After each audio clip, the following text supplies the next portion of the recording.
You know, normally this time of year throughout the country, you know, we typically have fall drawdowns on all our lakes. And, you know, it's that time of year when the leaves start changing colors, you know, starts late September and carries through November. You know, what's going on that time of year is you have shad migrating to the shallows, you know, the backs of the creeks, on the flats, backs of the bays, and you'll see a lot of surface activity, and that's what you're looking for. You're looking for surface activity, you're looking for flicking minnow, shad. You'll actually even see a lot of schooling activity this time of year by fish busting those. I like to fish probably the second and third major front that we have. It seems to be better than the first major one we have. That's when it seems like it gets really good. The first one is just almost kind of like a trigger mechanism for them that I found out. It kind of triggers them to go up there, but some of them stay and some of them don't go. And by the second and third one, usually you get a bigger push, a bigger wave of fish that come up. I typically like to throw a topwater bait this time of year. This is Strike King's Sexy Dog. It's a walking bait. We have two sizes in it. This is the big version of it. I'm a big believer in big baits catch big fish. But we do make a smaller one that I like as well. I like the walking bait this time of year, and I'll vary my retrieves too. You know, I like to start out with just a nice cadence. There's one right there. Boy, I mean, he just smoked it.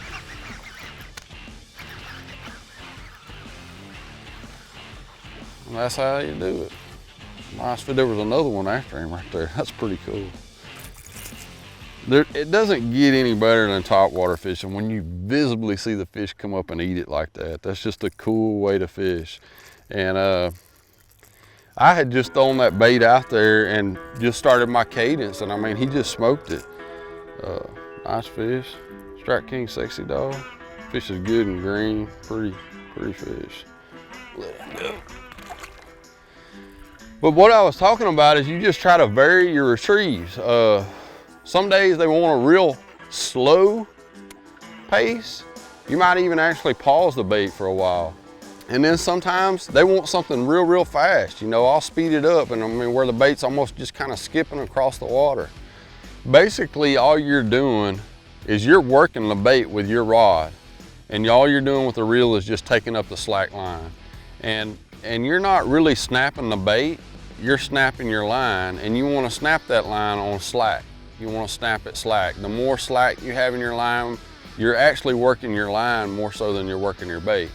When you're fishing topwater baits, you either want to fish a monofilament line or a braided line. You do not want to use fluorocarbon whenever you're fishing topwater baits. I've gone to fishing braid a lot. I like 30-pound, this is Sunline braid. I can make long casts with it, and it takes less effort to work the bait with braid because it has less stretch.